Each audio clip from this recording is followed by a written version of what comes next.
এই যা, ডালিতে যে সুপারি নেই সে কথা তো আমি একেবারেই ভুলে গেছিলুম। মরার মুখ নেতাইকে কতবার করে বললুম আমায় কটা সুপারি কিনে দিয়ে যা। কত ছাড়াটা আসুক, আসুক এবার পুকুরের পানা পরিষ্কার করতে। কে কে যায় এই পথ ধরে? একবার এদিকে আয় দেখি বাছা। কি হয়েছে পিসি, কাকে খুঁজছো তুমি? তুই কে বাছা? আরে আমি বিমল গো পিসি, ও পাড়ার হারাধনের ছেলে। হ হ, বিমল তুই? আমি তো ভেবেছি নেতাই বুঝি এই পথ দিয়ে যাচ্ছে, ওকে পেলে আমার কাছে ধরে আনবি, ওর পা আমি ভাঙবো। কি ব্যাপার কি পিসি, সকাল সকাল মেজাজ চড়ে আছে দেখছি, তোমার কি হয়েছে কি? আর বলিস নে বাবা, সে ছোড়া আমার জন্য সুপারি আনবে বলে আর এ মুখ হয়নি। যেই গরুর খাবারের পানা লাগবে সেই আমার পুকুরের পানা নিতে আসবে। এবারে আসুক ছোড়া। থাক, তুমি আর রাগ করো না পিসি, এই বয়সে এত রাগারাগি স্বাস্থ্যের জন্য ভালো নয়। আমি কালকে হাটে যাব, ফেরবার পথে তোমার সুপারি কিনে নিয়ে যাবো ক্ষণে। বেঁচে থাক বাবা, বেঁচে থাক। আমার দাদুর মোহরগুলো থাকলে এখনই তোকে দুটো মোহর দিতাম আমি। তুমি মুখে বলছো সেটাই অনেক, আমি এখন কাজে যাই গো পিসি, কাজে যাই। হ্যাঁ যা বাবা। কই গো, তোমার হাত মুখ ধোয়া হলো? এদিকে যে বেলা বেড়ে চলেছে, রোদের তাপ বেশি হলে তো কাজ করে পারবে না।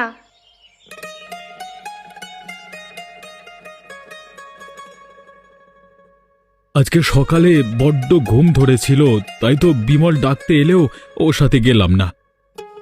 বিমল দ্বারা গিয়ে এতক্ষণে কাজ অর্ধেক করে ফেলেছে, এই অবেলায় কেউ মাঠে যায় নাকি? কি করব গিন্নি, কালকে অমন হাড় ভাঙা খাটুনির পরে যে সকালে বেশ আরামে ঘুম ধরেছিল, তাই ভাবলাম আজকে না হয় একটু বেলা করেই যাই। তোমার দেরিতে ওঠার জন্য আমার হাতের সব কাজ পড়ে আছে। এখন তাড়াতাড়ি খেয়ে মাঠে যাও দেখি, আমাকে আবার গয়া পিসির পানা পুকুরে জল আনতে যেতে হবে। ননি কোথায় গিন্নি? ওকে তো দেখছি না সকাল থেকে। সে বাড়ির আশেপাশে থাকলে তবে না দেখবে, সকাল হতেই ছিপ নিয়ে বেরিয়েছে। এত বলি এসব ব্যাটা ছেলেদের কাজ, এসব কাজ বাদ দিয়ে সংসারের কাজ কর দুটো। সে মেয়ে কি আমার কথা কানে তোলে? থাক গিন্নি, ননিকে কিছু বলো না, বড্ড আদরের মেয়েটা আমার। আমরাও ছোটবেলায় এই পানা পুকুরে পুঁটি মাছের লোভে কত গিয়েছি। গয়া পিসি দেখলে আর আস্ত রাখবে না, পিসির সাথে ভাব জমিয়ে তার চোখ ফাঁকি দিয়ে পুকুরে ছিপ ফেলে। যেদিন টের পাবে বুড়ি, সেদিন থেকে ভাব জমানো বের করবে। পিসি বুড়ো হয়েছে, এসব দেখবার সময় কি তার আছে এখন? দাও আমাকে ভাত দাও, দেখি খেয়ে মাঠে যাই। হ্যাঁ রে কমলা, ছেলেমেয়েরা তো এখানেই পুঁটি মাছ ধরতে আসে শুনেছি। কই, কাউকেই তো দেখতে পাচ্ছি না। তা থাকবে কি করে, ওরা জানে এই সময় সবাই পুকুরে জল নিতে আসে, আর একটু বাদেই সব কয়টা ছিপ হাতে চলে আসবে এখানে। কবে যে গয়া পিসি এসব টের পেয়ে বাড়ি বয়ে নালিশ করে আসে সেই ভয় হয় আমার। না না, পিসি ওদের নামে নালিশ করবে না গো, এরা তো আগেই পিসির সাথে ভাব জমিয়ে বসে আছে। বুড়িকে তুই চিনিস নি এখনো, একবার টের পেলে দেখবি কি কাণ্ডটাই না করে বাড়ি গিয়ে। সে পরে দেখা যাবে, এখন জল নিয়ে বাড়ি যাই চলো। নে নে, এখন যত পারিস জল নে। দুদিন বাদে যখন এই পুকুর, গয়া বুড়ির বাড়ি সব আমার কর্তা মশাইয়ের নামে হবে, তখন আর জল নিতে দেব না কাউকে। ওই যে কথায় আছে না, গাছে কাঁঠাল গোঁফে তেল, তোমার অবস্থা হয়েছে তেমন, বুঝলে কাকিমা? সারা গাঁয়ের লোক এই পানা পুকুর থেকে জল নিয়ে খায়, আর তুমি কিনা জেগে জেগে স্বপ্ন দেখছো এই পুকুরের দখল নেবে। সে সময় হলেই দেখতে পাবি, তোর কাকা বাবু গয়া দিদির ভাইয়ের কাছে অনেক টাকা পায়, সেগুলো শোধ না করলে আমরা এই পুকুর বাড়ির সবার দখল নেব। সেই আশাতেই ঘুম কামাই করো এই সব গয়া পিসির নামে। আর তাছাড়া বুড়ির দেমাগও কম নয়, হ্যাঁ তো সহজে পার পেয়ে যাবে সে ভেবো না কাকিমা। সে সময় হলেই দেখতে পাবি তোরা। এখন থেকে ঘোষবাড়ির পুকুরে যাওয়ার অভ্যেস কর। বেশি কথা বলি সময় নষ্ট করার সময় একদম হাতে নেই আমাদের এখন কাকিমা। চলো দিদি, জল নিয়ে বাড়ি যাই। বাবা বাবা, লাউ শাকের ডগাগুলো কি কচি, একেবারে হাত দিয়ে ধরতেই সহজে ছেঁড়া যাচ্ছে। আজ দুপুরে আম তেল আর এই শাক দিয়েই ভাত খাবো। অনেক দিন হলো কলা সেদ্ধ খেয়েছি, আর ভালো লাগে না। ঠাকুমা, ও ঠাকুমা, বাড়ি আছো নাকি? কে কে এলো আবার এই অসময়? আমরা গো ঠাকুমা, আমরা। ও মা, তোরা এসেছিস দাদু ভাই? তা হাতে ছিপ কেন? পানা পুকুরে ফেলতে এসেছিস বুঝি? তা না, তুমি বললে আমরা ছিপ ফেলে পুঁটি মাছ ধরবো। এই দেখো তোমার জন্য কি এনেছি আমরা। ও মা, আমার জন্য তোরা সুপারি এনেছিস? আমি খুব খুশি হয়েছি দিদি ভাই। তোরা যা, পানা পুকুরে পুঁটি মাছ ধরগে, আমি গিয়ে রান্না চড়াবো। তুমি খুব ভালো গো ঠাকুমা। গয়া দিদি, আরে ও গয়া দিদি, কোথায় গেলে তুমি? চোখের মাথা খেয়েছিস লো মরার মুখ, দেখতে পাচ্ছিস না দিব্যি আমি এখানে বসে রয়েছি? কি হয়েছে কি? বলছি অনেক বছর তো হয়ে গেল, দেনা পাওনা কিছু মেটাবে না নাকি? কিসের দেনা পাওনা শুনি? সে কি ভুলে গেলে তুমি? আমার বাবার থেকে তোমার দাদা ভাই যে টাকা নিয়েছিল কর্জ করে, মানে ধারে, ঠিক আছে, তা সেই টাকা দিয়েই তো তোমার বিয়ে দিয়েছিল, তাই না? সেই টাকা আর কতবার নিবি লো পোড়া মুখ? এত খেয়েও তোর পেট ভরে না বুঝি? আমি এত কথা বুঝি না। আমার টাকাটা ফেরত না দিলে কিন্তু আমি পঞ্চায়েতের কাছে বিচার দেবো, ব্যাস। কি, তোর এত বড় সাহস? এই গয়াকে তুই পঞ্চায়েতের ডর দেখাস?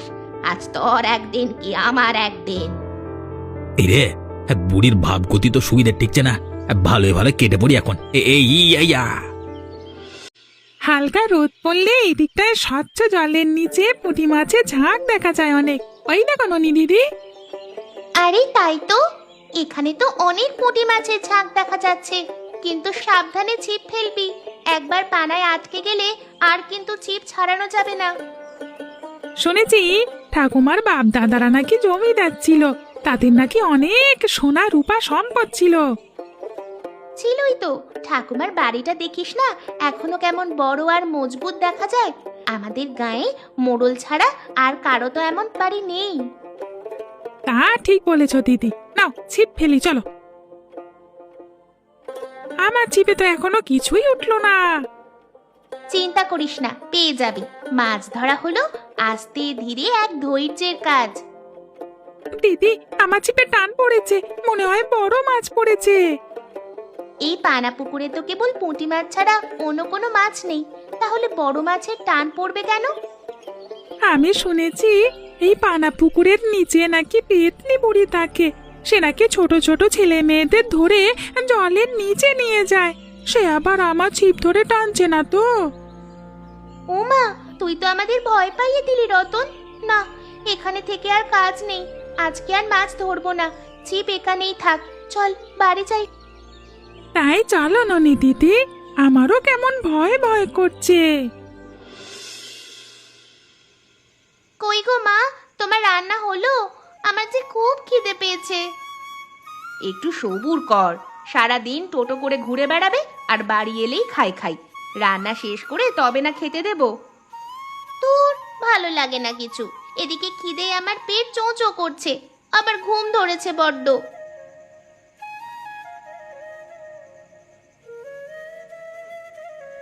কি হয়েছে মা?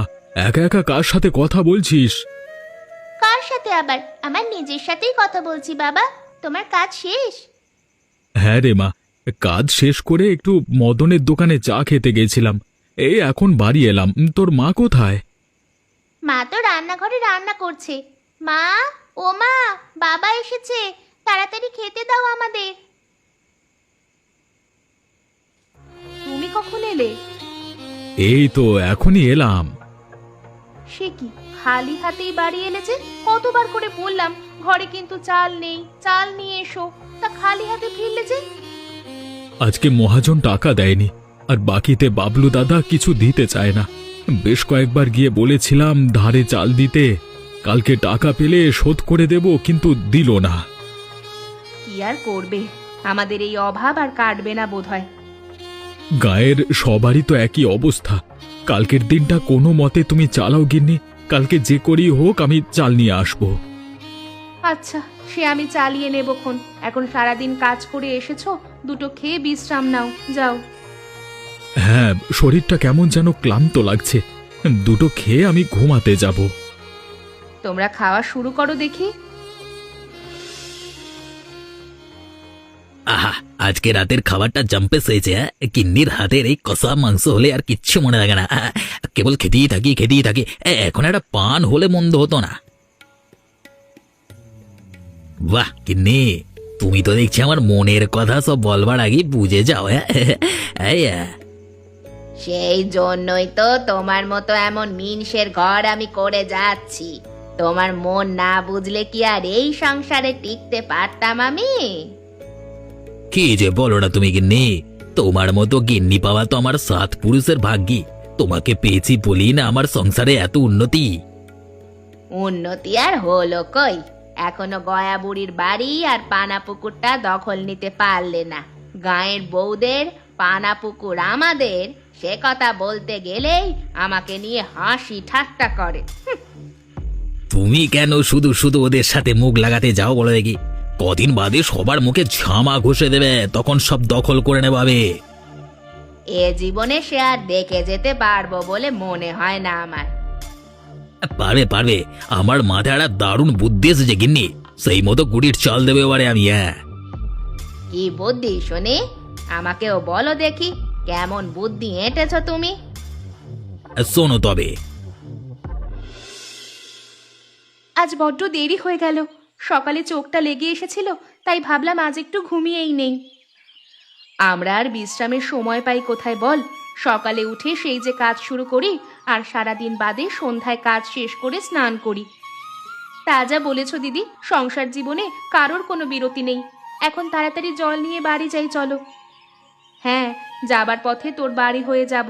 আমাকে 1 সের চাল দিস তো, ঘরে কোনো চাল নেই। তোর দাদার সন্ধ্যায় চাল নিয়ে এলে কাল ননিকে দিয়ে পাঠিয়ে দেবক্ষণ। ঠিক আছে, সে দিও তুমি। আজ ঠাকুমার এই পানা পুকুরে পুঁটি মাছ না ধরে বাড়ি যাব না। রোজ রোজ কোনো না কোনো কারণে চলে যেতে হয়। ঠিক বলেছে ননি দিদি, আজকে আমরা অনেক পুঁটি মাছ ধরে তবেই বাড়ি যাব। তাহলে আর দেরি না করে জলে ছিপ ফেল দেখি। রতন, আমার ছিপে মাছ পড়েছে অনেক, টানছে। এদিকে আয়, ধর আমার সাথে। সে কি দিদি, এই পানা পুকুরে তো কেবল পুঁটি মাছ আছে, পুঁটি মাছ কি ছিপ এত জোরে টানবে? কি জানি, আমিও বুঝতে পারছি না, অনেক ভারী লাগছে। আমার সাথে টেনে তোল দেখি আগে। ঠিক আছে দিদি। এই কি দিদি, এটা ছোটবেলায় বাবা যে 1 আনা দিত সন্দেশ কিনে খাবার জন্য, সেই 1 আনার মতো দেখাচ্ছে। না রে, এটা 1 আনা নয়। এটার রং দেখেছিস? এটার রং দেখছিস না কেমন আলাদা? এখন কি করবে? চলো, এটা দিয়ে আমরা শ্যামা ময়রার দোকান থেকে সন্দেশ কিনে খাই। না না, আগে এগুলো বাড়ি নিয়ে যাই চল, তারপর দেখা যাবে। বেশ বেশ, চলো তবে। বাবা গো বাবা, উনুনের তাপে আর বসা যাচ্ছে না। রান্নাটা শেষ হলেই বাঁচি এখন। এদিকে মেয়েটা সেই সকালে উঠে বেরিয়েছে না খেয়ে, এখনো বাড়ি এলো না। জয়া দিদি, ও জয়া দিদি, ননি আর রতন এসেছে নাকি?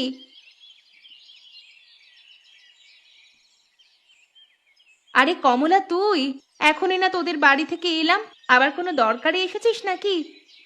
না না, তেমন কোনো দরকারে না, আসলে এসেছি রতনের খোঁজে। সেই সকালে বেরিয়েছে, এখনো তো বাড়ি এলো না। সে আর বলতে, সাথে আমার পোড়ামুখিও তো আছে। দেখ গিয়ে, গয়া পিসির পানা পুকুরে ছিপ নিয়ে পড়ে আছে। সে কি রে, তোরা এমন ছুটে এলি কেন? আর এমন হাঁপাচ্ছিস বা কেন? কেন আবার? দেখ, পিসি হয়তো দৌড়ানি দিয়েছে সব কটারে। না না, ঠাকুমা আমাদের কিছু বলেনি মা, আমরাই এসেছি।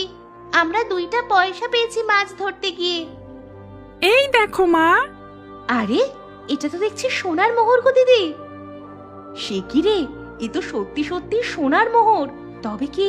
তবে কি ওই পুকুরে এমন আরো মোহর আছে? আমার মন তো তাই বলছে। রাতে ওদের বাবারা আসুক, সবাই একসাথে বসে ভাবা যাবে। তাহলে ওই পানা পুকুরের মোহর আমাদের চুপি চুপি সরাতে হবে। রাতে বিমল দাদাকে নিয়ে আসিস তবে। ঠিক আছে দিদি, এখন যাই আমরা। চল রতন। ও মা, এই পয়সা দিয়ে আমি সন্দেশ কিনে খাবো। এমন অনেক সন্দেশ খেতে পারবি বাবা। এখন আগে বাড়ি চল দেখি, অনেক কাজ বাকি। এখানে কি তোরা সেই সোনার মোহর পেয়েছিলিস? ভালো করে দেখে বল দেখি আমাদের। হ্যাঁ বাবা, এখানেই আমরা ছিপ ফেলে ওই মোহর পেয়েছিলাম। আস্তে আস্তে বলো, বুড়ি টের পেলে এসে আবার সবার সাথে ঝগড়া লাগাবে, কিন্তু শেষে আমাদের আর সোনার মোহর নেওয়া হবে না। আমি আর রতন গয়া ঠাকুমার বাড়ি গিয়ে তার সাথে কথা বলি। তোমরা এখানে পুঁটি মাছ ধরো, কেউ এলে আমরা এসে খবর দিয়ে যাবক্ষণ। ঠিক আছে, তোরা বরং গিয়ে গয়া পিসের সাথে কথা বলে ব্যস্ত রাখ, আর আমরা এদিকে মোহর খুঁজি। তোমরা আর দেরি করো না, জলে জাল ফেলো দেখি। হ্যাঁ হ্যাঁ হ্যাঁ হ্যাঁ। কি গো, জালে টান পড়লো কিছু নাকি?